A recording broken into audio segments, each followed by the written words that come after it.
Fala, seus mal diagramados! Como a pandemia acabou com qualquer aspecto de normalidade da vida cotidiana, estou há mais de um ano sem tirar férias ou viajar. Mas esse não é um problema para o nosso excrementíssimo presidente. Jair Bolsonaro gastou nada menos que 2,5 milhões em suas visitas às cidades litorâneas, onde aglomerou, nadou, andou de jet ski, jogou frescobol, fez luau cantando haikais e comeu sanduíche natural com guaravita nessa importantíssima agenda oficial do governo durante a pandemia. Mas apesar do absurdo, a Controladoria Geral da União afirma que esses gastos estão dentro da normalidade. O que deve estar dentro da normalidade também é a recepção que o governo fez a pastores evangélicos no Planalto. Na ocasião, eles organizaram o Dia do Jejum pelo Brasil, mas enquanto o povo ficou sem comer para ver se pelo menos Deus nos ajudava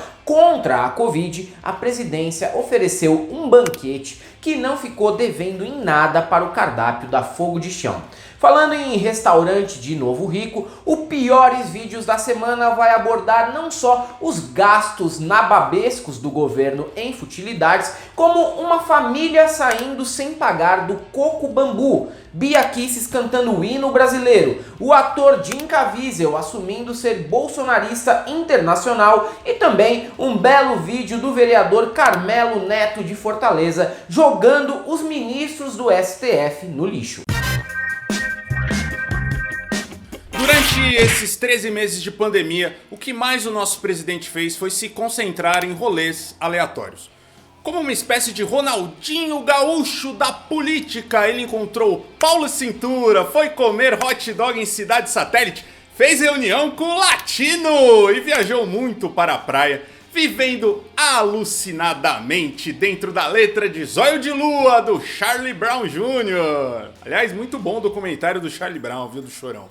Nessas viagens, nosso excrementíssimo gastou cerca de 2,5 milhões de reais. Apesar de parecer muito, a Controladoria Geral da União disse que os gastos estão dentro do esperado e que seriam menores se não estivéssemos numa pandemia que exige que os aspones que seguem o Jair agora durmam em quartos separados nos hotéis. Ah, bom! Agora faz todo sentido.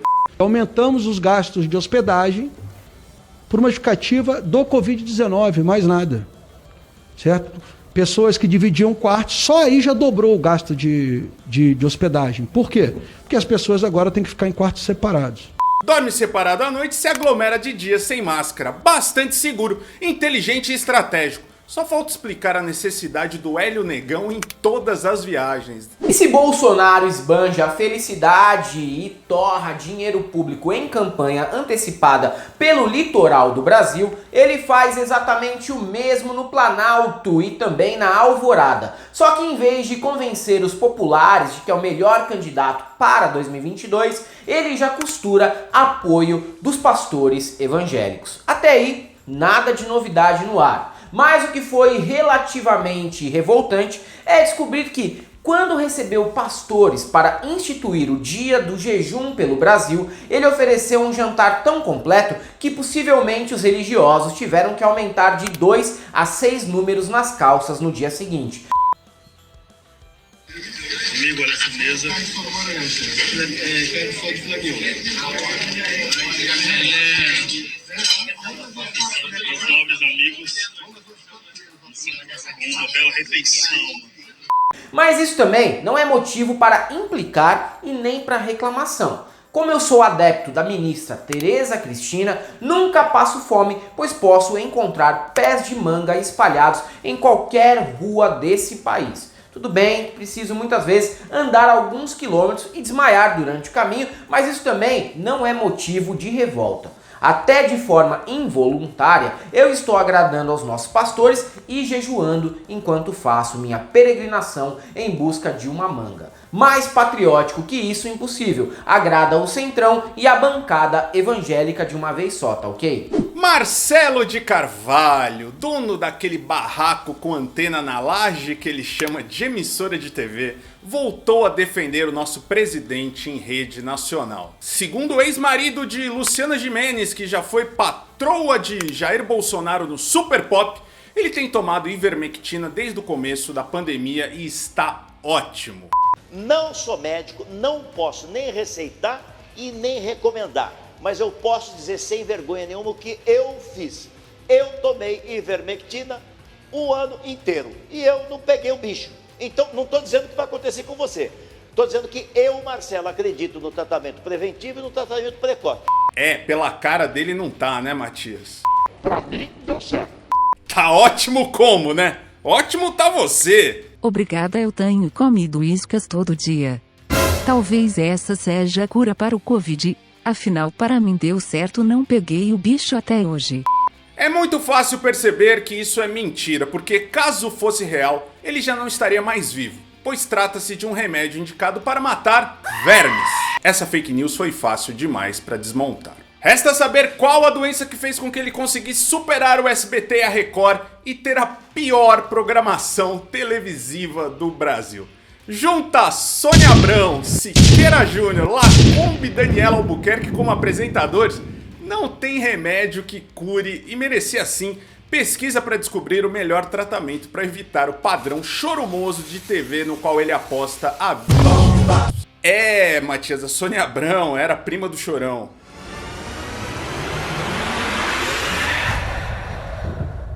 O vereador Carmelo Neto, do Republicanos de Fortaleza, foi às ruas pedir o impeachment dos ministros do STF. Vereador mais jovem eleito pela capital cearense, ele integra aquele seleto grupo de políticos adolescentes que já tem mandatos como Nicolas Ferreira, Kim Kataguiri, Fernando Holliday e Carlos Bolsonaro, que está preso eternamente aos 16 anos. Nas imagens, o político joga bonecos dos ministros no lixo e ataca também de repórter. O vídeo traz os populares fazendo monólogos com fotos dos ministros em uma encenação que lembra bastante aquelas montagens colegiais toscas de Macbeth em escolas de playboys. Você sabe do que eu tô falando. Além disso, há entrevistas em que as pessoas dizem por que são contra o Supremo, o que vai desde o STF não representar o povo, como se isso fosse possível numa instituição sem votação popular, a profunda justificativa de que eles não são confiáveis porque usam preto.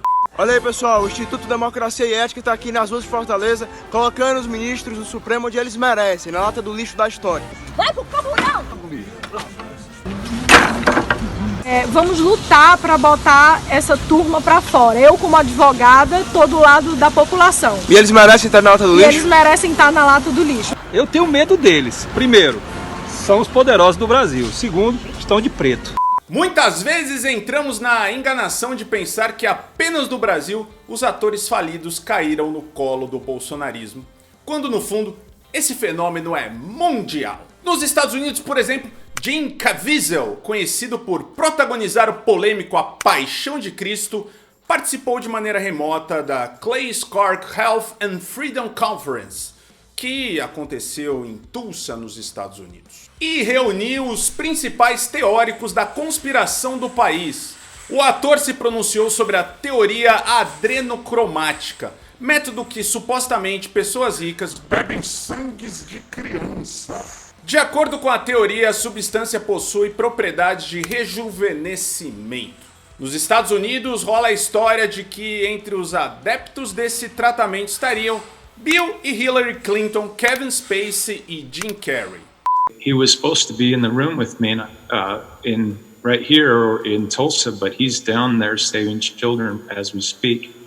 Because they're pulling kids out of the darkest recesses of hell right now, in dumbs and all kinds of places. The adrenochroming of children, look, where we're at right now, hopefully we need your prayers.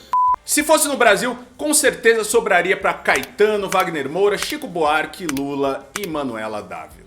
E como não podia deixar de ser, uma semana no Brasil não está completa se não houver exposição de falsos profetas. A teoria exposta pelos pastores da Igreja Universal em um culto está no mesmo nível de absurdo das falas do Jim Caviezel, porém misturado com muita teologia da prosperidade. A ideia do religioso é extrair o espírito da miséria do DNA dos fiéis, como de uma maneira tão criativa que eu acredito que o Steve Bannon anda fazendo frila de roteirista na Igreja Universal. Basta a pessoa levar até o templo um fio de cabelo, que ele será queimado e assim a miséria se afastará da sua vida.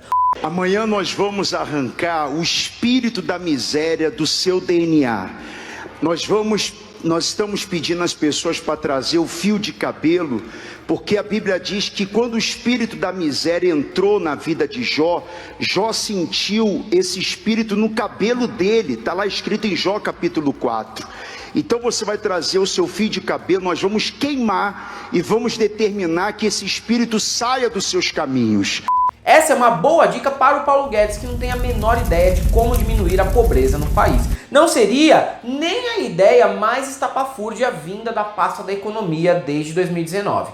Pior que, se for entrar em detalhes técnicos, o cara fez uma adaptação livre de um versículo que ele leu, porque a passagem da Bíblia, na verdade, diz que Elifaz sentiu um arrepio nos pelos. Não há parte nenhuma que diga que queimar cabelo atrai riqueza. Isso parece mais feitiçaria neopagã de quem promete trazer o seu amor de volta em 7 dias do que neopentecostalismo. Nova presidente da CCJ, a tenebrosa Bia Kicis, sempre foi uma grande apoiadora e admiradora da alta cultura. E como estamos falando de uma ex-procuradora do Distrito Federal, integrante típica da burguesia cafona do alto funcionalismo de Brasília, isso significa também aprovar qualquer projeto que lembre, mesmo que vagamente, uma apresentação do Andrea Bocelli e do André Rieu. Esses dois grandes expoentes da emulação do elitismo cultural no mundo todo, né? Em 2019, ela, Bia Kicis, chegou até mesmo a publicar um vídeo do Simpósio Conservador, para mostrar que entre eles o que rolava era muita música clássica tocada sem sincronia e com elevada desafinação. E não axé ou funk, que seria muito melhor nesse caso.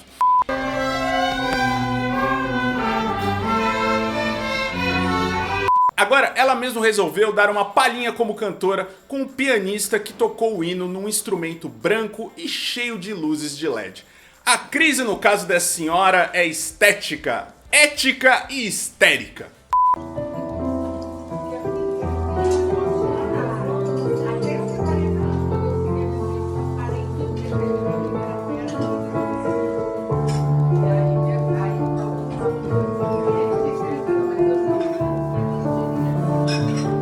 O restaurante, que seria a versão gastronômica do André Rieu e dos discos em versão bossa nova dos Beatles, é o Coco Bambu, cujo dono, Afrânio Barreira, foi apresentado pelo Jair pela própria Bia Kicis. A identificação entre os dois rolou imediatamente, tanto que Afrânio estava no encontro de empresários com o Mito em fevereiro de 2020. Nada mais justo, tá aí um restaurante que é a cara do bolsonarista trambiqueiro de SUV com busca e apreensão. Cardápio consagrado por misturar arroz segunda, manteiga, creme de leite, mussarela, 3 camarões e uma salsinha em cima e cobrar 200 conto por isso. Até por conta desse fator, não tenho como criticar a família que abandonou sem pagar uma unidade do restaurante em Brasília nesta semana. A conta tinha ficado em R$800 e eles saíram de fininho. Segundo o gerente da casa, não é a primeira vez que isso acontece.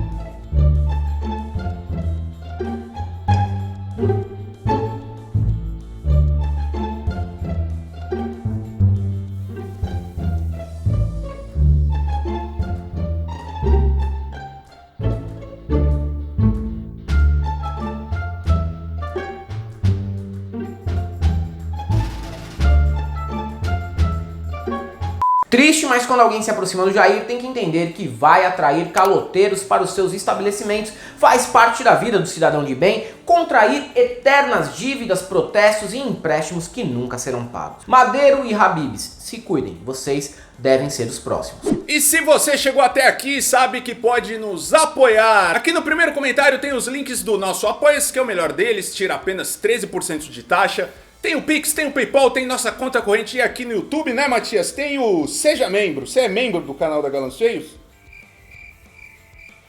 Não, tudo bem, você não precisa mesmo. Nos siga também nas outras redes sociais, Instagram, Twitter e Facebook. E siga o Matias o Calvo também no Instagram. E se você é um desses que ainda acha que a música clássica é a elite de toda a população, eu só tenho uma coisa pra te dizer. Não passarão.